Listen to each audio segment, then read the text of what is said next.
Hey, what's up, fam? And welcome back again to Recap Kickback presents A Night of the Seven Kingdoms. That's right, it's the Westeros Kickback, and I'm your host, Chappell, bringing you another recap of the most recent episode of A Night of Seven Kingdoms, episode 3, The Squire. And with me, someone who is far more than the Squire, it's Maester Mari. Maester Mari, welcome back. Yes, we are back. It's such a freeing episode. We can talk some big reveals. This show is delivering. It truly is. At this point, if you don't like the show's just not for you. Like I get there were some rough bumpy roads in the beginning there, but this was so good. I really like this episode. So glad to talk about it with you guys. Yes, and with us once again from the Was It Good Though podcast, at least one half of the Was It Good Though podcast, is Jazz. Jazz, welcome back. Thank you so much for having me. I'm excited to talk about this with y'all.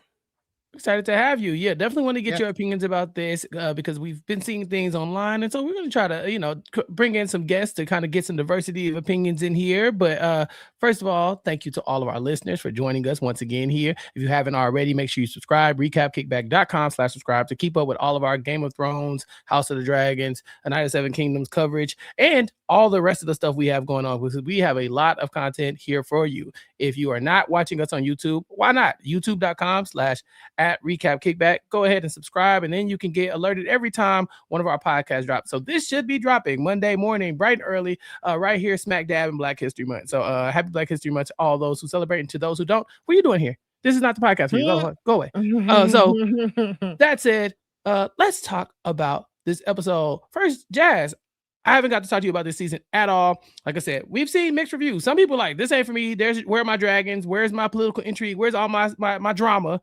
And then we've just been having a good time. So where do you land on this as far as your experience watching the first 3 episodes of A Night of Seven Kingdoms? Is this a safe space? Of course. Do your thing. Okay. Maester Mari, please don't be upset with me. I was on the side of, I was rocky a bit with it. I wasn't sure where I was going to land. The first 2 episodes had me on the fence. But I will honestly say the 3rd episode has me fully committed. I'm excited to see where it goes. And I was just like, okay, I'm invested now. Thank you. It took 3 episodes, but I'm on board. Yes. So what was it about episode 3 specifically that kind of moved you over to our side? Because maybe it's because I do have Mari as my Maester guide here.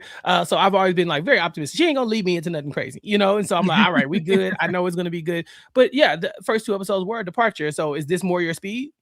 I would say yes, and the reveal definitely got me like, okay, because before doing this review, I was able to replay episode 3 again, the first 15 minutes, and I was just like looking at little things. I said, that's why he know all of this.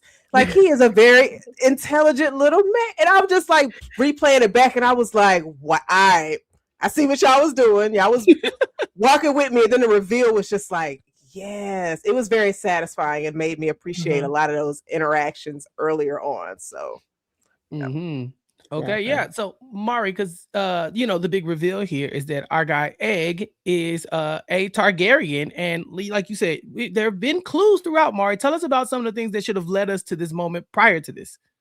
Latanya kind of pointed out last week, but the precociousness of Egg, right?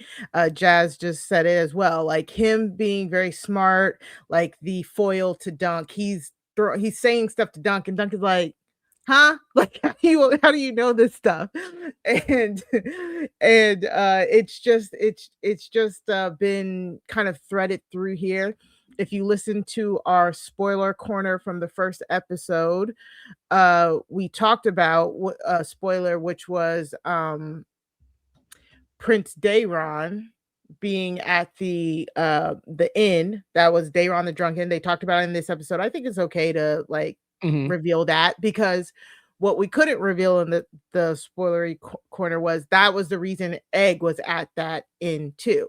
He was there with Daeron the Drunken, and he managed to, that's why he was asking Dunk, can I just go with you? Like, I don't want to be with this dude. Can I go with you? And Dunk was like, no. He's just like, no, because I don't know you. You're a stranger. But that's why Egg was there. That's why Egg was at the inn, and he was able to meet Sir Dunk because he was there with the other brother that is technically still missing, but whatever. We knew, we had his name the whole time. We knew they were looking for Prince Daeron the whole time because Raymond Fossway pointed out in this episode. So just Dunk knowing like sword skills as well, just being very knowledgeable. It was there all along. If you go back through the first two episodes and like the beginning of this one, like Jazz said, it's the pieces connect. And that's why I'm telling everybody, once this season is over, you're really gonna love like everything. Like they honestly should have just put all of these 30-minute episodes together and gave us a 3-hour movie, to be quite honest. Yeah, but it's fine. As soon as episode 6 comes out, I'm just gonna run them all back because this is gonna be a very complete story. I think people are, like I said, people are gonna be very satisfied by the story, mostly because it's so well contained, it's so well written, and you don't gotta wait 8 years for it, Yeah, I mean, you point out that just Egg knows a lot of stuff that a kid who grew up inside like lowborn wouldn't know. Yeah, I think there's Right. that one moment where he's talking about was it he basically knows everybody's like occupation, kind of where they come from. He's like, no, he's Yeah, the not. crabber. Yeah, he's like, he's not a crabber. He knows Yeah. he's the crabber of Westeros. Like his whole family owns the, like, how you know? You know what I'm saying? You're 9 years old and a little kid and lowborn. You haven't learned these things. But now we find out he has, right? He has a formalized teaching. And it also shows you why he's kind of picky about what he's eating, right? He's like salt beef.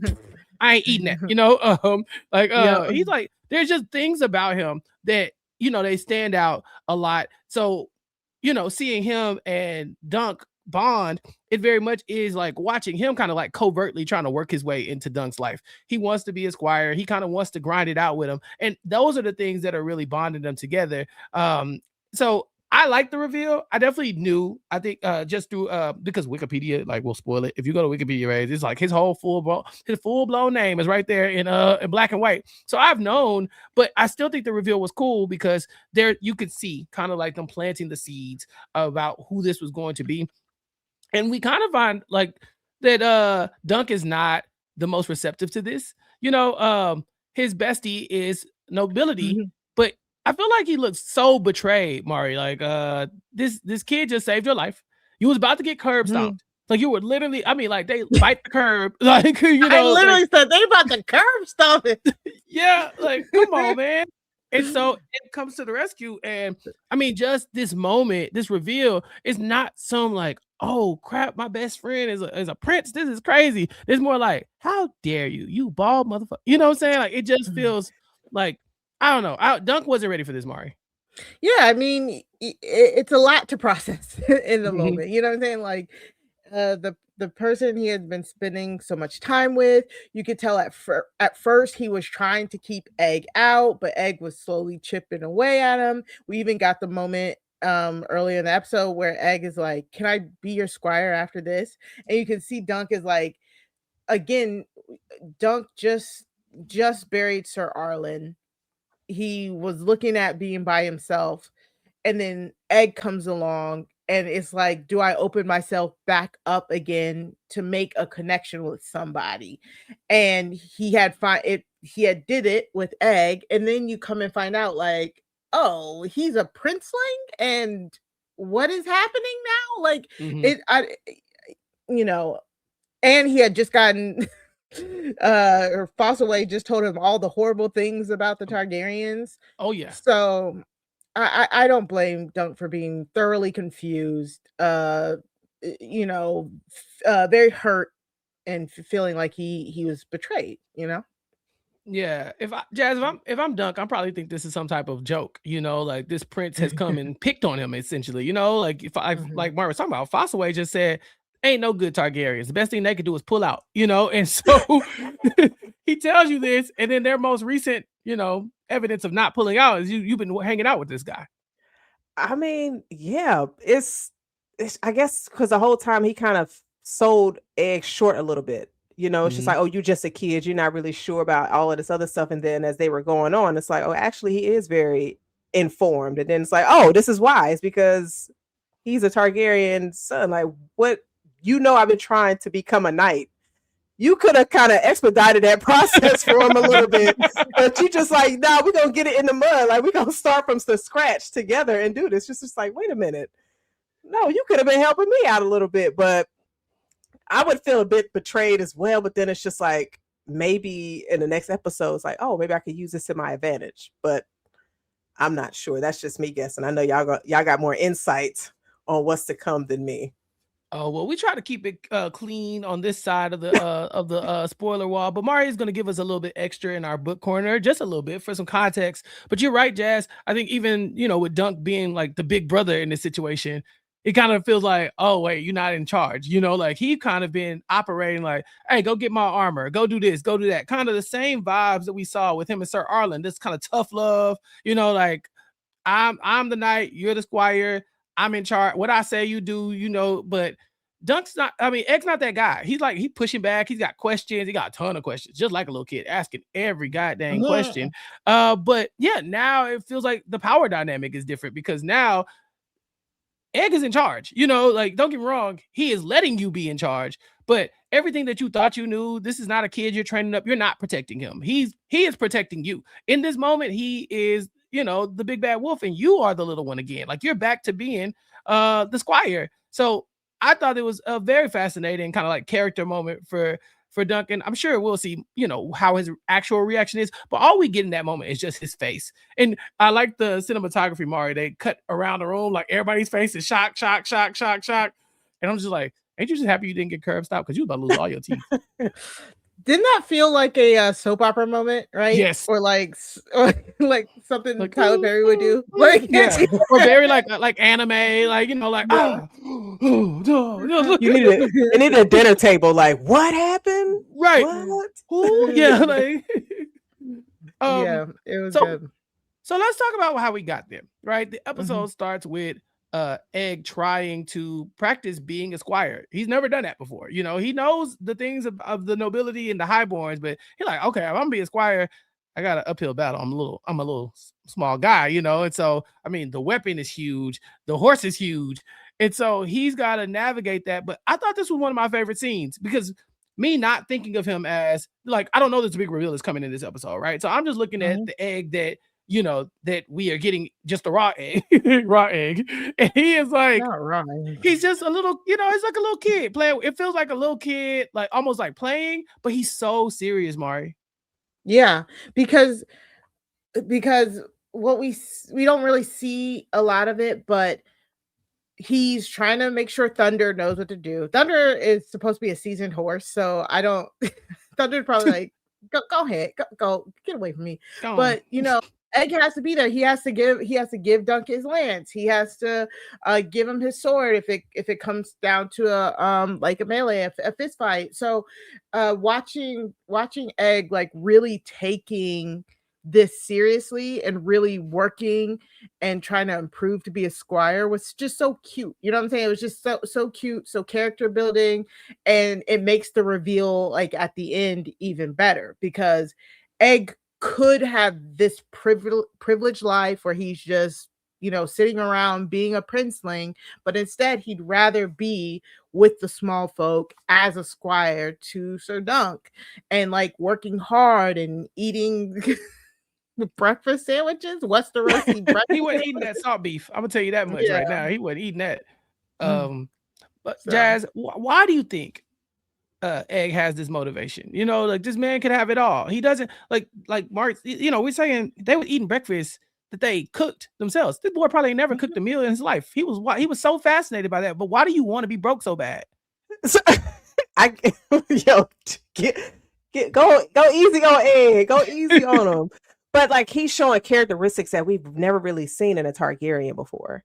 And so that hard work, trying to get it out the mud, trying to help, and it's just completely different. And it's kind of refreshing a little bit. And it also has me worried because I'm just like, okay, so the fortune teller kind of lets you know you will be king and people will be cheering when you die. So I'm like, but wait, the Egg that we are seeing right now is just so wholesome and sweet. Like what happens to him for him to change like that? And so the character development that we'll see for him in the future, I'm very interested in. But I mean, I don't know. I guess it's like when we see rappers' kids, that's just like, oh, I've been rapping about struggling in the mud. It's like, no, your father was T.I. We saw you on a reality TV show. You were raised very well. Why are you trying to portray that you are just struggling? You went through these struggles. So, Chappell, I don't know why Egg wants to be struggling out here. Well, I think they kind of allude to it a little bit Can in I? the episode. Go ahead. Mm-hmm. Well, if you want to do your illusion, what you think. Oh no, I was going to get to that. Yeah, you can do your thing. Okay, so I mean, Egg. We talked about it again in the spoiler corner a little bit. We kind of tiptoed around it. Egg is the fourth son of a fourth son, right? He's the fourth son of a fourth son. So in all likelihood, the fact of the kingship falling to him is so unlikely that it gives him a little bit more freedom to try and figure out what to do with his life. And luckily, unlike some of these other Targaryens who are, being dicks, and he's actually trying to enrich his life by learning more about the small folk. You know what I'm saying? And just like we learn here from Raymond Fossaway, and what we know from Game of Thrones proper, Aemon, his older brother, the third son, it turns into Maester Aemon, who ends up at the Wall. So it's one of those things that when you come from a rich family, you're of noble blood and royal blood, but you're like, I don't even know what the actual count is, but he would be like the. You want me to pull up the? You want me to pull up the tree? family Don't pull it up. But yeah, he's like the 10th in line. So the unlikelihood at this current moment of him becoming king, it's he knows that, okay, well then I need to find something that's fulfilling, and this is what he's turning to. I really like the scene where they're talking. I think it's my boy, the Laughing Storm. He's in there drunk, he's partying, and they're singing this song about Alice. And we can break down the lyrics of that a little bit, but basically what it lands on is that Alice got 3 fingers. But she a powerful one with that one good finger. She make it work. Is a finger of legend. And so much to where they made a song about her. Egg really focuses on this. He's like, hey, do you think this is a real person? He's like, yeah, probably. You think her name was Alice? Probably not. It just sounds like a good song, right name. So it's crazy that her skills were so renowned that they made a song about her, but they didn't even bother to learn her name. And he talks about how it's a story of honor. And I do think that's something that just means a lot to Egg, like just really, and it means a lot to Dunk too. It's like the idea that you want to leave a legacy. You want people to talk about you positively, whether it's with the little bit that you have. This lady got 3 fingers and she's out there finger blasting champ of Westeros, and he is a little dude who wants to be a knight one day. Like he wants to be a squire, but he wants to be a knight, because that's the best thing that he's gonna be able to do, because like you said, there's no becoming the king for him, right? He's gonna be a prince until you die, and so like that's it. So for him, he's like, man, if she could do all of that with just one finger, Jazz, imagine. So I feel like that's what really stands out. What did you think about that scene, Jazz? I kind of focus more on Dunk than Egg, because I was just like, because Dunk, I guess he just doesn't have that much confidence in himself. And so it's just, well, you had this woman, Alice, who had a lot less, was able to make something with the natural skills that she had. So it's like, Dunk, you are a tall, big guy. Like, your presence is known when you come into a space. Use that, and don't let any type of past conversation you had of people calling you dumb and all these things deter you when you have something in you and that hope, and just utilize it, and it'll get you where you need to be. So this lady gave it her all. Her song is remembered, Mari, but her name wasn't in the record book. It's like not being acknowledged for the Grammy, and then years later they'd be like, hey, Eve, we got you. We heard you. We heard you on the verse. Let's show you some love. This felt like I don't know. To me, Egg latched onto this for a reason, is all I'm saying. Because it just felt like for him, it meant more. For everybody else in there, maybe it doesn't, right? Maybe they're just singing a gross song about, get your booty hole played with. But for him, he's like, well, all that aside, ain't it wild that somebody with so little could amount to so much? And still get overlooked. Can I just say how funny that was? Like, first and foremost, the song and Lionel over there just dancing away with his little charming self, but them sitting there and really breaking down like the meaning of life behind this girl who was just giving prostate exams in Westeros was so good. And just exams is a nice way of putting that, Mari. It is.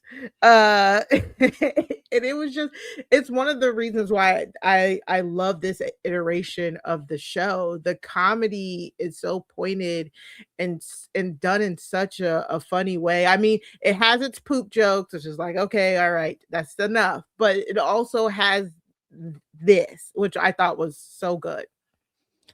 A lot of people have been out on some of the poop and pee jokes, but Jazz, we haven't gotten your opinion about the first 2 episodes. This episode even started off with a little shit, the horse gave us a little the horse shit. It was sprinkled a little bit. Is that too much for you? I mean, I wouldn't say it's too much. It's like drizzled in there. It's just like, okay, but it's not enough to where it's just like overbearing, but it's just okay.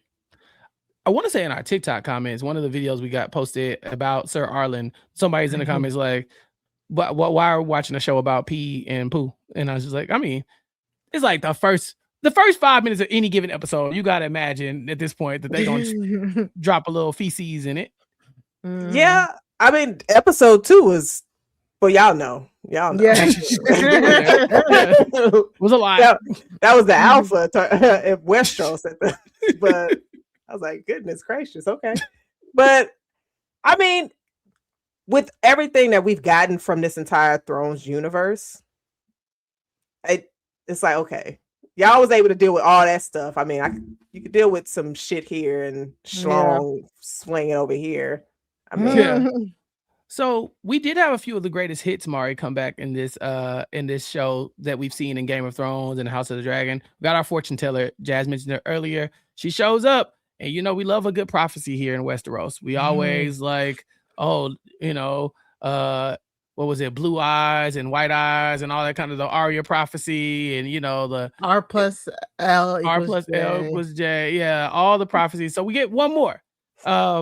Kind of. It's not really a prophecy. It's just a fortune teller. Like who's to say that she's legit? But she says that that Duncan's going to end up very rich, and Egg is going to end up a king that everybody is very happy to see die in flames.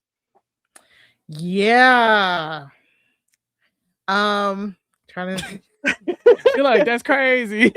Right? For real? Wild. Maybe a conversation. Why would you say that? Be quiet. You making the block hot. Yeah, she playing. But Mari, that really shook Egg because I think if you're talking to me, you're like, I'm a king. What? How did I get above all my raggedy brothers? I became. Tell me more. All he heard was everybody gonna be happy to see you die, and I was like, "But Ed, go back to the part about you being the king, though. Ain't that kind of cool?"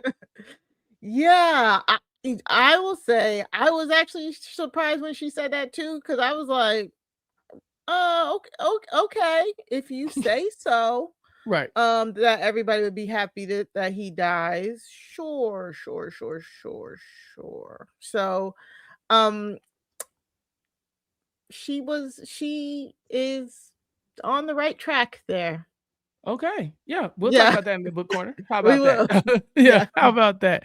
But yeah, he's like, I think in that moment, Dunk is not even moved a little bit, right? This sounds like a fairy tale to him because sure, I'm gonna be a knight, sure, I'm gonna be rich. Like all this stuff is like they're just lucky to be even at this joust, right? Like for him, how did I even end up here? I am outmatched. I don't have no money. I have no weapon. I'm just barely making it. And she's giving me fairy tales about kings and knights, all kinds of stuff. All right, lady, whatever. But Jazz, Egg knows that being a king, it's far-fetched for him, but it ain't completely out of the realm of possibility. Like he got king blood in him. Right. And the fact that she was able to know that anyway.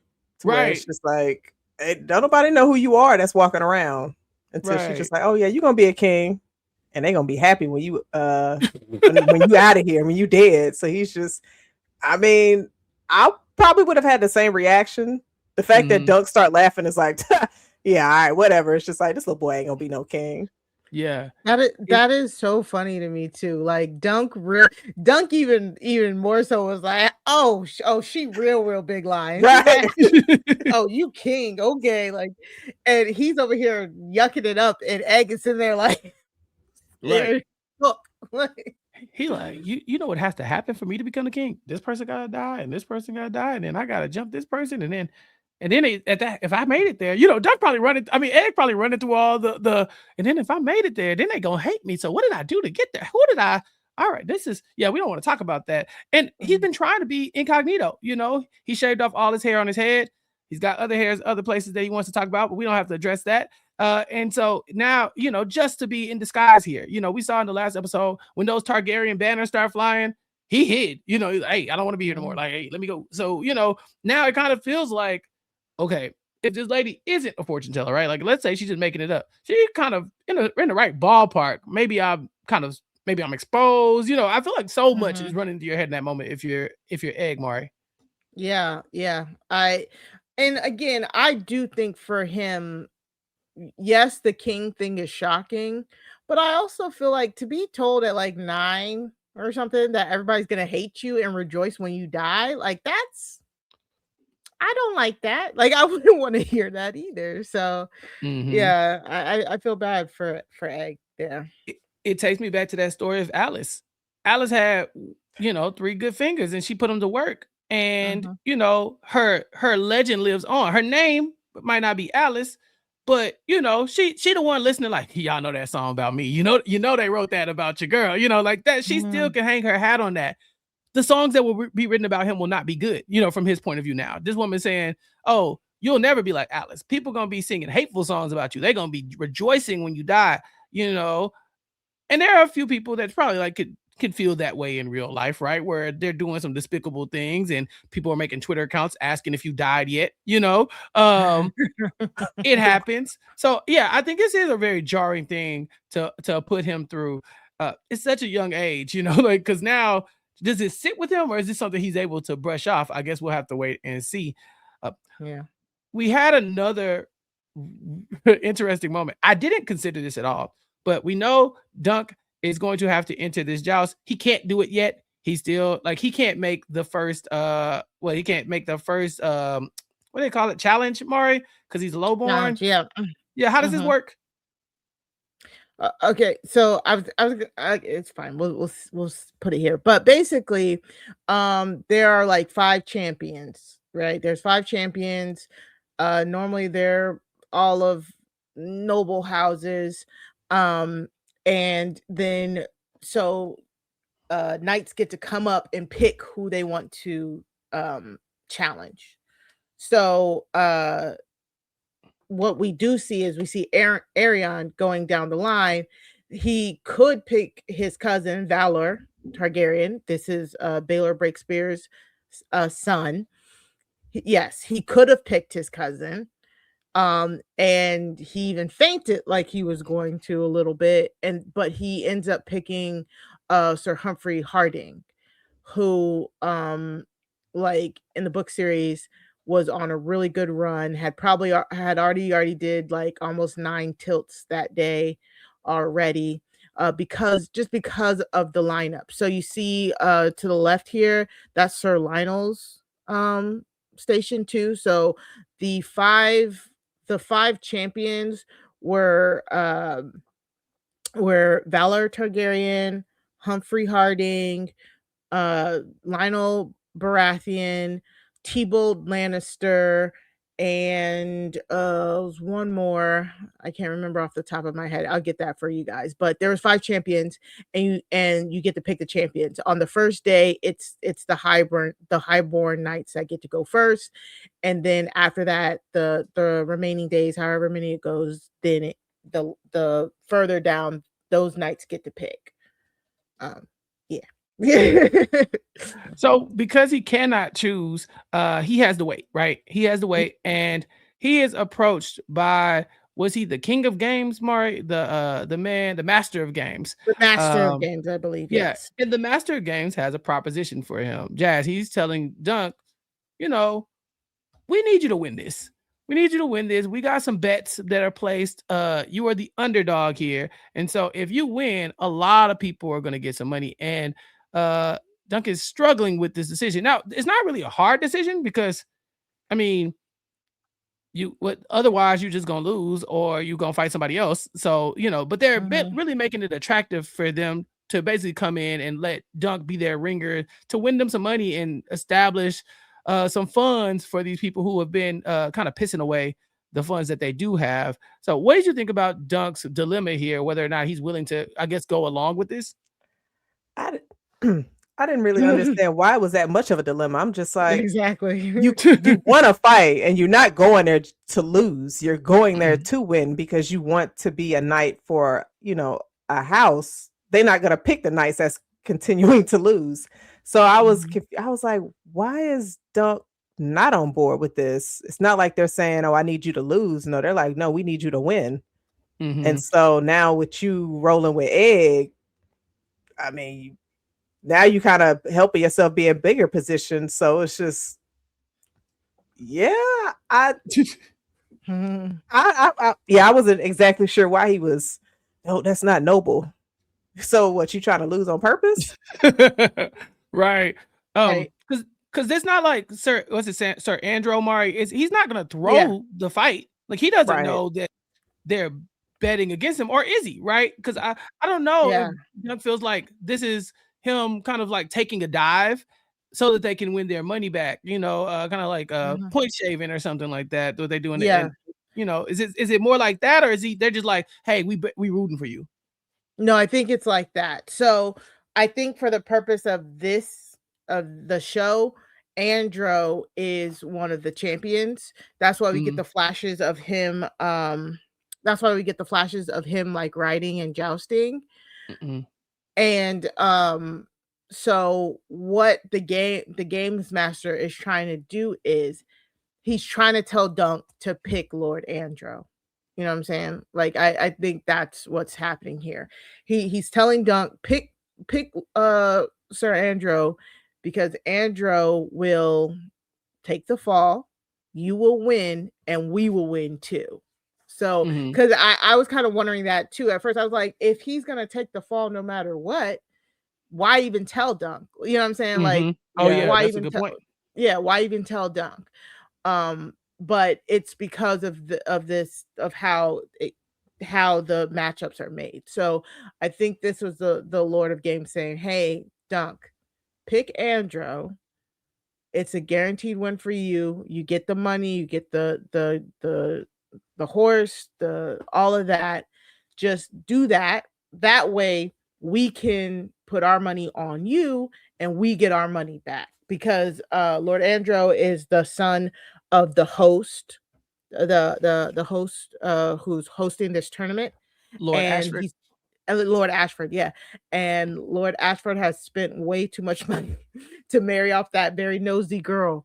And so he needs that money back.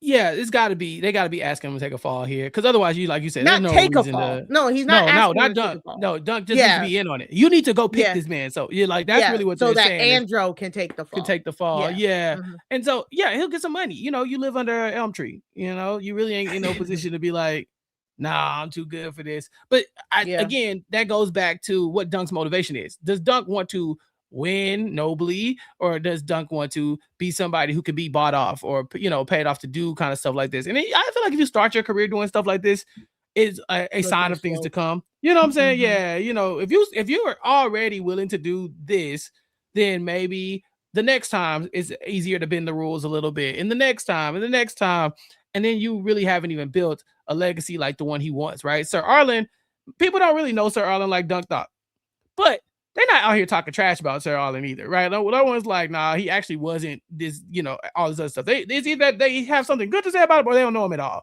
And so I don't think he has any intention of being somebody whose legacy lives on and people are, and it's not something he could be able to stand on, I guess. So I thought it was very interesting because, of course, this is a non-choice. This is a non-choice.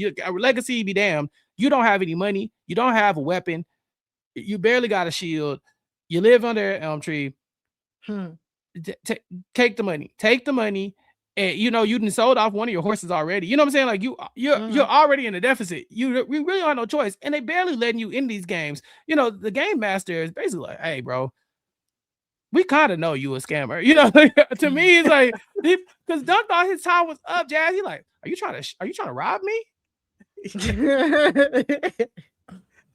Like, am I being blackmailed? Like he felt like, damn, like, so I guess, so you want some money for this? He said, bro, you look broke. You think I'm really coming to you to ask you for money? So, yeah, that scene was pretty cool too. I don't know. I like anytime we can really get into what makes Dunk and Egg both tick. Those are the scenes I like. So I know a lot of people aren't really loving the lack of action, but we did get some action in this episode. Fossaway is the one who's telling us how bad the Targaryens are, but we really do see it when they go in and we see Aerion in action. We get back to another Game of Thrones classic, killing the horse, Mari. Like, you want to point out the villain of the story? Animal cruelty. Here you go. Yeah. Aerion just again picking out Humphrey Harding. Just being a dick for the first tilt too, like moving out of the way when Sir Humphrey goes to kind of check him, throwing him off balance. Then on the second tilt, just completely aiming for the horse. This wasn't an accident, as Dunk like to pretend it was. He was squarely aiming for the horse. He puts a lance through the horse's neck. The horse lands on Sir Humphrey, breaks Sir Humphrey's leg. So like, and then for what? Like it just felt like Aerion did it just because he could do it. You know what I'm saying? Like, just to be a dick. And it's like he did not get the memo. You didn't get the memo. The whole reason we're here at this tournament as Targaryens is so people will like us. And you are like undoing that. So yeah, he can go kick rocks. Yeah. Jazz, imagine you're out there, you're watching this. The Princeton came down. Y'all have heard so many bad things about these people. And so you think, okay, well, they can't possibly be as bad as you hear. And then you see somebody stab a horse. How do you feel? I'm like, okay, yeah, they definitely live up to the hype. Because like, what is going on? Like, why are you even doing this? But and the fact that everybody else caught it. Dunk obviously didn't catch it. Ed called it out. And then the other gentleman that told Dunk, and it's just like, no, he definitely went for the horse. Like, it wasn't no accident. So, and then he came up to him later in the episode, and I was like, oh, okay, you saved your boo thing. But yeah, this caused a whole riot. Like the people are storming the field, they're throwing stuff, so they're not even really afraid of the Targaryens like that either. Right. Ain't no dragons, so y'all just people. Y'all got a little money. Don't get me wrong, y'all got some nobility, y'all got security, but right now you with us, and when the people are mad, the people can riot and fight back a little bit. And yeah, Aerion didn't look concerned because he did have protection, but you could just tell that these people aren't looking to bow down to these people anytime soon, right? The small folk aren't. They don't feel like the I guess the weight of, oh damn, these are Targaryens. They kind of like, hey, Targaryens ain't shit. I knew it. Exactly, and again, Aerion, what are you doing? But we do learn that Maekar wasn't there. Prince Maekar wasn't there because he was looking for Daeron and Egg. And Aerion was like, I'm gonna kill this horse. Oh, the small folk are mad? Sure, whatever, who cares? Like, I think he still hasn't gotten the memo. Like, people don't like you. Y'all don't got the dragons anymore. They're, rebellions are a brewing. What do you think about this? I think that he likes being hated. I think we've seen so many people in Game of Thrones that don't mind being the villain. They don't care. Like, I mean, we start with people like Joffrey, where you're just Yeah. like, oh, like you don't respect the small folk enough to where it don't matter that you come down and you spit on them or you do all these things to them. Like, yeah, we're here on a diplomatic mission or whatever to kind of show good faith and all this other stuff. But like deep down, he's like, why? We're from the blood of the dragon. You know what I'm saying? Like this, Mhm. I don't care about how they feel about me. I shouldn't have to be bothered by, what they're doing. I just feel like in Game of Thrones, there are so many people who just are fine with being like, I'm rich, I'm powerful, and there's nothing you can do about it. And that's how he reads to me. Like, just like not so much that he's not understanding the mission, it's more that like I could care less. Yeah. I could care less what Yeah. these people think about us. And the fact that I'm even down here is insulting. Exactly. The person who laces us up the most is Fossaway. Jazz Fossaway had all the tea. Yo, and then when he gave away all the tea, he said, "You know what? Let me calm down." I was tripping a little bit. Like I had a little bit too much dip on my chip when I was saying all of that. He just immediately was just like, "Let me scale it back a little bit." But I'm curious to see what we get more from his character because he came in heavy. He said, "Look, let's go have a drink. We make our own. Egg can go to the play, but come on, let's go have us a drink. I got some tea for you." But yeah, man, I wanted to taste that cider so bad. I was like, I know that cider hidden. I know it is. Mm-hmm. That's how my fat ass felt about that damn sandwich. I was like, give me that goose egg. I thought Fossaway was so funny in this moment. It reminds me of when people in present day are talking and they'll be talking about like the president or the government or something like that, and they'll grab their phone like put like as if the phone, because the phones are listening. Yeah, but they're like, hold on, y'all, put my phone down. You know what I'm saying? And like he was talking so much trash that if any of this got back to Arion, sir, you're dead. You're dead. Like, you don't know Dunk like that to be telling him all the business. Like, hey, Arion said, he said, Fossaway said that you blah, blah, blah. And the best thing your mama could have done was pull out. Your dad could have done was pull out and bust in your mama titties. You know what I'm saying? Like, crazy work. Like, crazy work. And that man in the next 10. It's not even like, oh, they'll never hear I said this. He made sure to be like, I did tell y'all that was my cousin that said that, right? Like that wasn't me. That was I got that from him. I just repeating stuff that was said to me. I like Fossaway for that, right? Because he was really giving us the rundown of just what the vision is of the Targaryens. How each of the sons is basically a disappointment, or except we never hear about the last son because we find out that is Egg, who bursts in right on time to save the day. So our tall woman Tanzel, she's in there doing her puppet show, the puppet show that we've commented on so many times, but the quality of this puppet show, that dragon starting to look real. The fire is real. When she stabbed it and the blood came out, it's like, bravo. But this is a bold thing to do because, as you can see, the Targaryens, they really do. They're connected to dragons. They don't look at them like this is fun and games. This ain't no mysterious, mythical creature. This is like something that they used to ride. This is like my family's lineage is come from this. So he looks like he takes some disrespect, Mari, that this is even happening. Like, what do you mean you killed a dragon? That's not, you didn't kill no dragon. Stop it. Yeah, like it's in plays, it's symbolism, right? They're not, we're not putting an effigy of Arion up here and killing it.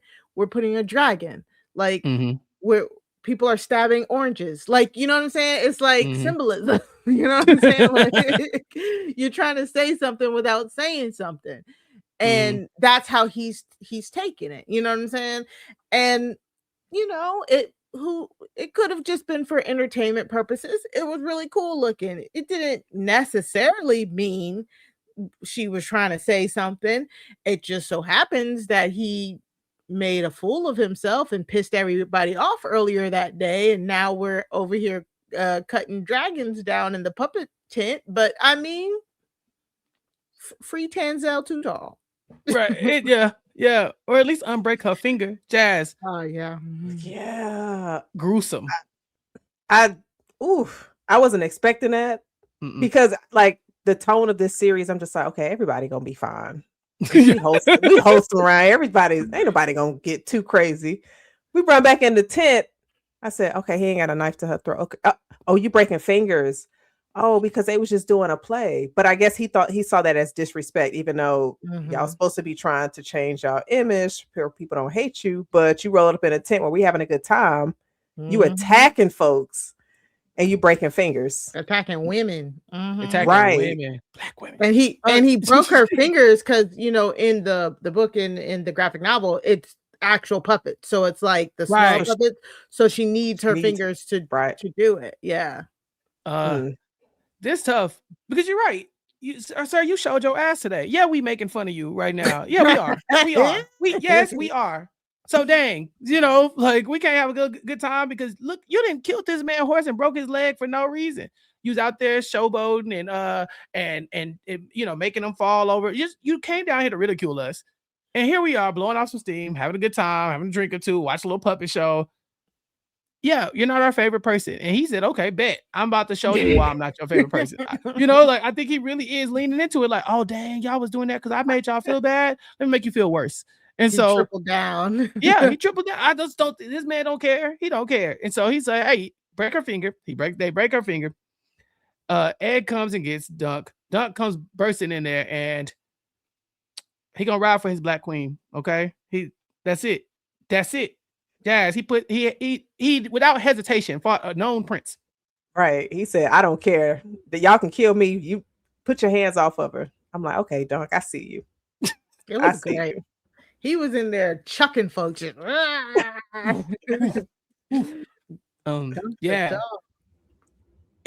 This is cool. It's not smart, but it's cool, you know, because again, it shows you a lot more about Dunk. It shows you the kind of like, this is like that he's not the guy to let some injustice like this happen in front of him. Not no woman. Exactly. He wasn't raised like that. And so for him, he's like, yeah, I guess I'm just gonna have to die today. And I don't know if they were actually going to kill him, but they were going to start by knocking all his teeth out because he, you know, knocked out one of Arion's teeth. So he loosened it. That was close enough. You loosen my tooth. Yeah. Your teeth can go. Yeah, so, this is fair. But he's about to get curb stopped. Of course, this is when Egg does his big reveal. I enjoyed the episode just because, like I said, it's just like a glimpse into their relationship, their two personalities and the kind of stuff that they stand for. But now we're getting our villains, right? We now are starting to see 3 episodes in who the actual bad guy is. It has been a night tale, right? A story about how Dunk can rise up in the ranks, but now we have some real opposition here because he done pissed off a noble bloodline, at least most of the noble bloodline. You know, he got one of them in his corner, but for the most part, you know, the ones who got the power right now, it seems like, are the ones. This is the guy he should be worried about.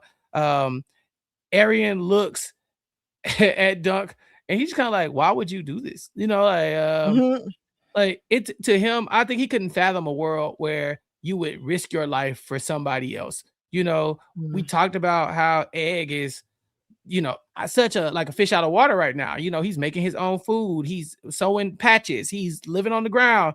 They're not used to this kind of world where they got to go and make sacrifices for people and things of that nature. So Arion's like, dang, you crazy. I'm still going to kill you, but you crazy. So somehow. So I'll take it a step further. I think he's just like, now who would dare hit me?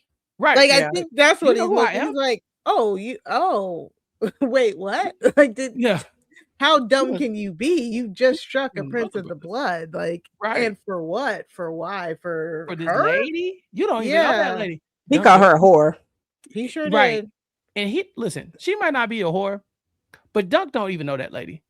Like, he don't even know that lady. Like, y'all have met twice. 2 words. Said 2 words. Black girl magic.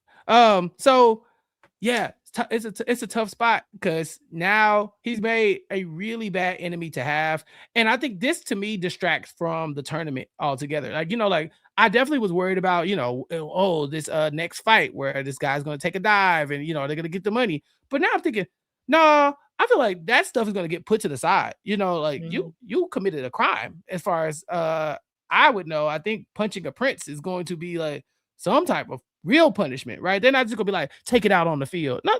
No, sir, you might not ever see the field. So I'm very excited to see, you know, what comes next, Mari, because we do we do have like some indication that he has other things to do. Like this is kind of like a side quest in this 6-episode run. Episode 3, we didn't kind of lost the plot a little bit. We're on a whole different trajectory now. If you thought you came here to see a jousting tournament, you might not ever get that.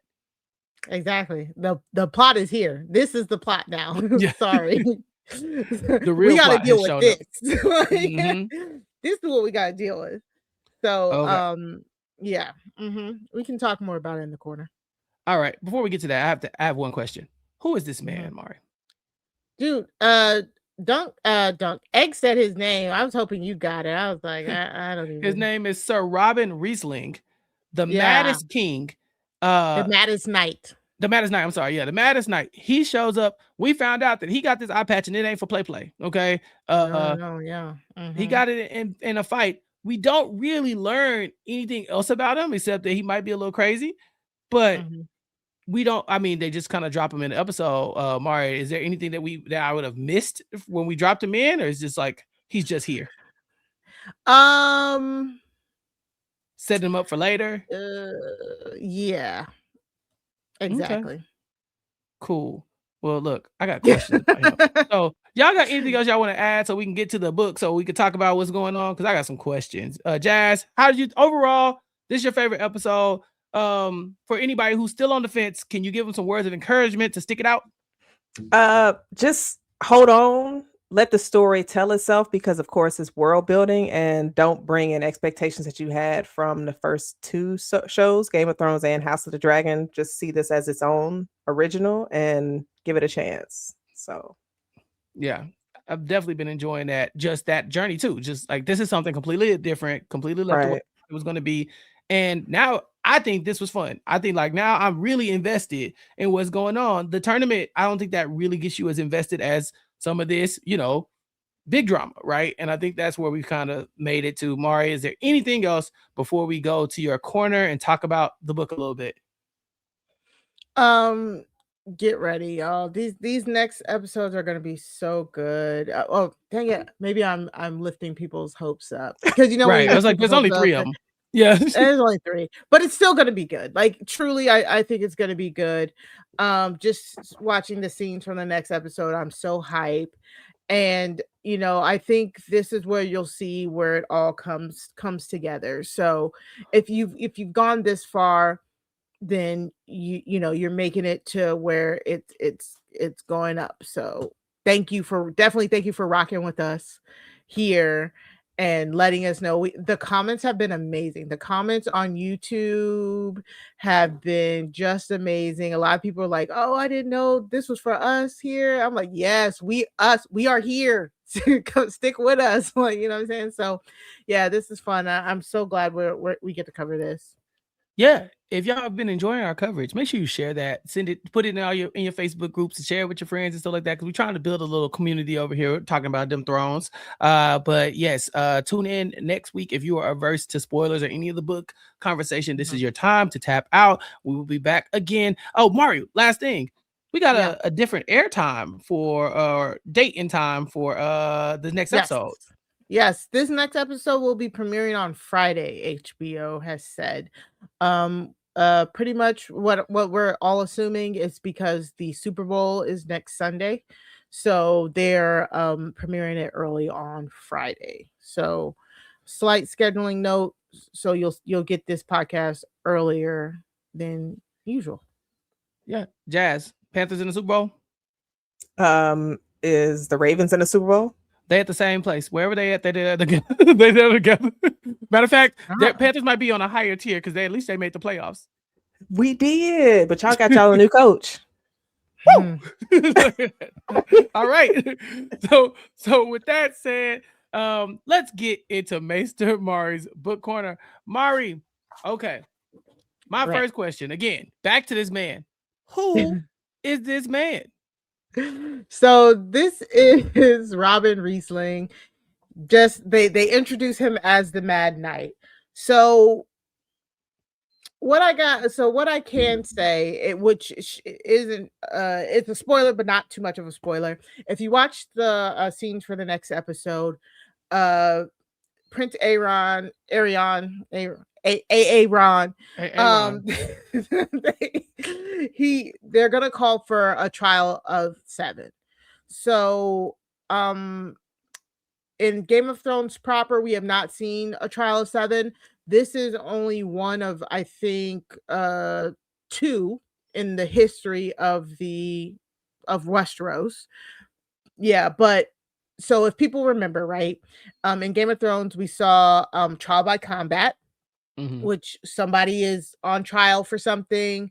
They can either fight they can either fight each other, they can both pick champions. We saw this both with Tyrion at the Vale, and we saw this with Prince Oberyn and the Mountain. R.I.P. So there's a trial by combat, but there's also a trial of the 7.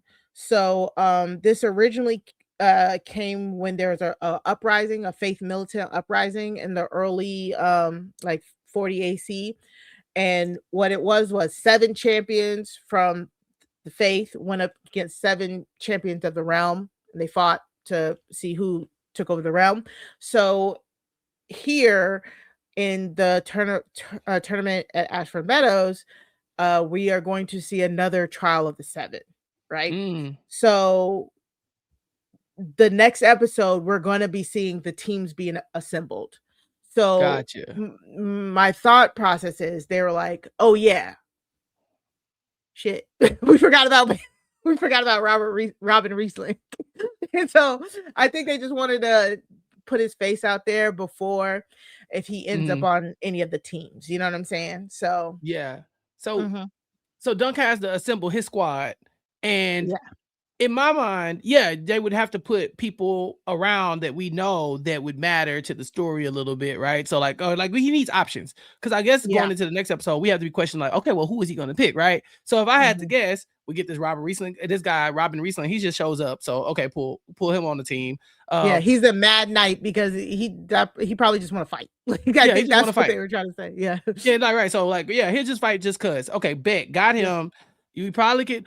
I don't know if I trust Fossaway, but we could get him. I mean, he talk a lot, but he, at least we cool with Fossaway.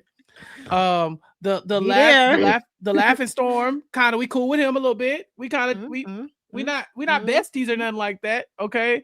Then I'm thinking Arian's cousin, maybe, because he don't like his cousin, Yeah, but yeah, so we don't even like him like that. So we probably can rope in a cousin. You know what I'm saying? So I was in my mind, that makes me feel like there's a few pieces that are out there that I'm like, okay, let's bring them together. Now I don't know if there's anybody else like Stray that I've missed. Maybe if the other brother show up, Egg's other brother, the one that was drunk in the whatever. What was it? It was the pub, right? Yeah. Yeah, the pub. So that guy, maybe he might show up finally. I don't know. I just feel like there might be an actual team here that we can put together, because right now it looks like Dunk ain't really got no allies. Yeah. So, that's gonna be half the battle. And that's why I hate that they keep giving it away in the previews. But that part of Dunk yelling, like, are there no true knights among you? That is such a cool shot and such a kind of like Braveheart moment. I was like, why are you giving that away in the previews? But it still looks good every time I see it. So it sounds like he got to assemble the Avengers. Right. Right. Yeah. He need his team. Because he has to assemble his team because Arion is assembling his. So you didn't tell me who you think is going to be on his team. Oh, because I don't know enough people yet. I feel like he gonna pop out. Like, think about that. Yeah, I didn't even think about his team. Dang. No, that's a good point. But no, I think you're right. That's probably why you drop Robin right here, right? Like, you're like, all right, he need backup. And we see this in other shows as well, where they kind of like will strategically place characters that you'll need later on. So I'm not shocked by that at all. What else could you give us about the books for this particular episode that's not going to give away too much of what's coming in the future? I'm really wondering what to do about the fortune teller's piece of news, because technically what she revealed, I think it was touched on in Game of Thrones season 2, I believe. I believe season 2, I can't remember the actual episode, but the episode where Tyrion was looking into the wildfire. Okay. So it's mentioned in Game of Thrones, but it's not a part of the Dunk and Egg series at all. Gotcha. It's still further in the future. Mhm. So what do you think? And I know we don't want to spoil our guest here. I don't think yeah. What do you think? Should I pull up the family tree again? Because I think like I feel like that kind of like illuminates where Egg lands as far as like his things. But I think that for this show, like we're in the book corner. Let's talk about it, Mari. Let's like this lady, she's not spot on in the fact that like people are gonna hate Egg. So that's the thing, right? By the time of Egg's death, she says, "You'll be king. You'll die in a horrible fire. Everybody will rejoice at your passing." Right? Mm-hmm. At the time of Egg's death, he is king. Okay. He is king. He does die in a fire, and it's the fire at Summerhall. And the fire at Summerhall is kind of like the precipitous of a lot of stuff that happens in Game of Thrones proper, because what was happening is Egg was once regarded when he first took the throne was regarded as the small folks king. They loved him. They loved him because he knew of their struggles. He spent his childhood among them, protecting them, learning chivalry and all of that. So he was actually a much beloved king. The problem is, as his reign went on, because he had a fairly long reign. Yeah, he had a pretty long reign. As his reign went on, the grasp of his grasp of Westeros was tenuous. It was still tenuous. And so his descendants, his direct sons and daughters, kept mucking up relations for him, like just like how Aerion is doing for Baelor and Maekar. Like he had all this stuff set up. He was trying to foster bonds amongst different great houses. He was trying to stop the Targaryen incestuous marriages and stuff. He tried to stop that practice, but his sons and daughters just started going crazy. Two of them married each other because they wanted to be with each other. One of them married a commoner. They kind of really mucked up internet relations amongst the great houses for him. And so he got so desperate that he was like, the only way I can keep Westeros together is if I had a dragon. So I need to figure out, I need to get a dragon back. I need to get dragons back. And that's what leads to the tragedy at Summerhall. They gather some dragon eggs at Summerhall. We don't necessarily know everything that happens there, but we think that wildfire and sorcery was used. And instead of like rebirthing dragons, it ended up killing Aegon and a lot of people around him as well. So I don't want to really spoil that either, but so when he dies, it's at a point where again Westeros is not really feeling the Targaryens like that. And he's trying to bring back dragons, and he's desperate. So I don't necessarily know if he's hated. I think still that concept of the Targaryens are hated. You know what I'm saying?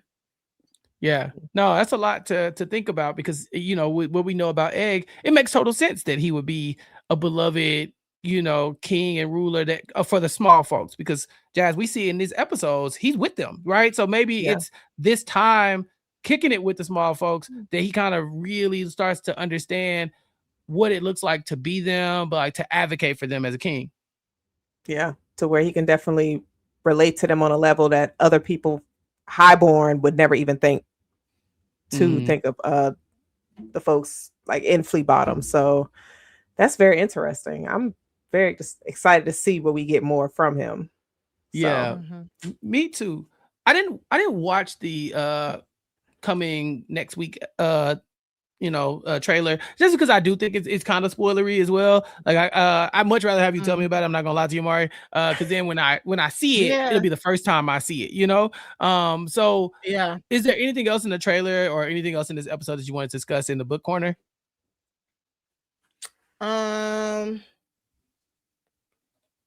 No, nope. I think that's it. Again, just wanted to make sure everybody knows the mechanism of the trial of 7. Of course, it's the same thing as like the trial by combat. Whoever win, if you win, it's that the gods have decided and judged you worthy. The battle, the trial by 7 is normally done with blunted weapons. Yeah, like weapons. Yeah, I was gonna ask you. I was gonna say like, so Dunk gotta survive this, and then also go still do the tournament. Chappell, give it up, Delicious. That We're not doing the tournament. It's not happening. It's no longer there. I'm like, I just feel like he's been trying. This is the tournament. The tournament. The small folks are like, oh, no fake jousting anymore. A melee, great. A trial of 7 style melee. This is the new tournament. This is the new entertainment. Oh, we're not doing that no more. So I was really trying to figure out, like, okay, what happens when this man throws this match with Dunk? Does he get some money? Like, I'm really trying to build him up. And meanwhile, that's gone, and now we're on to a whole different set of problems. Yeah. Okay. Dang, that's tough. Yeah. I really was kind of into it. I'm not gonna lie to you. But yeah, good times. All right, thank you, Mari, for the book corner update. I always love it because I would love to go read all these books, but George R. R. Martin not gonna play in my face like he did y'all. Just not gonna. I won't be a victim to that. I've been seeing online a lot of the the drama with him and the what is it, House of the Dragon like directors and like showrunner, like the stuff that's going on over there. Is it because like he wrote the House of the Dragon like kind of series or whatever, and they have just kind of taken it in a direction he didn't want? I don't know. I me and that man. Yeah, you don't like him no way. And so I think what it is they stopped really consulting him like that. But I mean, House of the Dragon. So the House of the Dragon, we talked about it in season 2. It wasn't too much departure from the book. I mean, the biggest departure was Daemon's whole like side quest story. Other than that, all they did was just really stretched it until like nothing happened for 4 episodes type deal. So they haven't done anything too egregious to the timeline. So I think it's just that I think what I heard was he just not as involved as he originally was. Why? I don't know. I mean, I don't know. It kind of feels like he just loves complaining about the adaptations that people do to his work. The only good thing that I did hear from him this week is that he was at some book con or something, and somebody asked him like, because he's supposedly still working on the books, whatever. But somebody asked him, will his books like Wind of Winter and Game of Thrones proper, will they end like the show? And he confirmed, no, it won't end like the show. Thank God. Yeah. And somebody said, well, what about the show did you not like? And he's like, well, I'm not going to say that because it might hint to how the new ending. So I don't know. He's on my shit list. I keep saying like, shove those 2 books up your ass. Like, how dare you? I don't want them. But I know the right minute. There. I know exactly. I know the minute he drops those books, I'm. Yeah. You in it. Jazz, you didn't even like the last season of House of the Dragon. The finale, I heard you complaining about it. I did. I was I wasn't excited at all. Like, it left a bad taste in my mouth. I'm not excited for season 3. It was stupid. My husband is exactly like that too, actually. Like when you said that they stretched it out, they did, because why am I seeing Allison in all bodies of water? this has nothing to do with the story. Like, what are we doing? And now, Chappell, you was like Team Green. I'm like, and still is, and is, delusional. and what about it? And what Still about delusional. it? Listen, and what about it? Look, I'm not upset. Y'all the ones hurt by it. Team Green, we cooking. Nah. Team Y'all Green is getting cooked. okay, we'll see. And we shall see. And we'll look, and we'll save that for when we talk about House of the Dragon. But that's it for our conversation about episode 3, The Squire. Jazz, thank you so much for joining us. Tell everybody what you've been working on, what you got going on. Because y'all social media, the Was It Good Though podcast, yeah, you've been cooking over there. First and foremost, thank you so much for having me. It was definitely a fun time discussing this. Yes, I am one half of the Was It Good Though podcast. Me and my brother Jason. We review movies and TV shows. We drop new episodes every Tuesday. This episode drops tomorrow, which is Monday. So Tuesday, we drop episode 191, 28 years later, The Bone Temple. So, yeah. I don't mean to put you on blast, Jazz, but when the next Scream drop, I need to be on that panel. I didn't watch them all in preparation. I'm trying to be on that Scream. Scream 7. I'm ready. Tag me in. Yeah. Oh, okay. I know it's gonna be 15 people on that panel, but I won't in. Nah, because we reviewing that as soon as it drops. I'm going that day. I'm going. I want to be in the conversation. I'm going in with my notebook. I'm gonna be trying to figure out who did it before it's done. Don't be trying to come in here like, oh, I'm about to slam this entire franchise because I have watched anybody who knows anything about me knows that you ain't getting me to watch 6 movies of any franchise on purpose. That is not that is a hard.